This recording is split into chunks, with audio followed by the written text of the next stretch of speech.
Time to talk business with Paul Harris from Business in Vancouver. Good morning. Good morning, Sophie. We've seen this story being played out in Europe throughout most of the week. Now, Cyprus is dealing with its own banking crisis, and there was this plan initially to withdraw money from their citizens' bank accounts. I'm not sure where this stands now, but it sounds like they flip-flopped on it. Yeah, the mood remains very dark in Cyprus as the leaders try to find a way to avert what's looking like a huge financial crisis in the making for us here.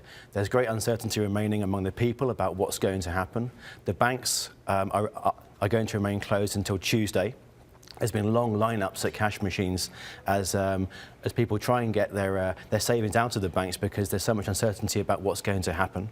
Earlier today, the European Central Bank gave Cyprus until Monday to actually come up with a plan to raise in the region of 5.8 billion euros to allow it to receive from the EU a $10 billion bailout. Right. If they fail to come up with the funds, the central bank is saying that it'll pull the plug.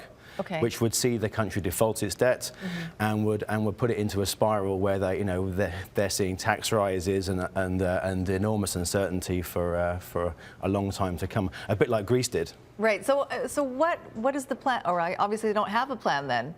No, it seems to me to be in flux right now. I mean, they're trying to find a way to actually raise the funds, but of course they don't want to be seen to be causing the kind of austerity that we saw in places like Greece and Ireland and Spain, where they've endured sort of 3 years of this kind of very recessionary atmosphere. Right. They're trying to avoid that because, of course, it's unpopular with the people. But at the same time, they're recognising that without the European funds, the banks are going to default, which would cause total meltdown for the country. All right. Well, we'll see what happens. It seems to be changing on a daily basis. Very much right now. So, Paul, thanks very much. Thank you, Sophie. You can get more online at BIV.com.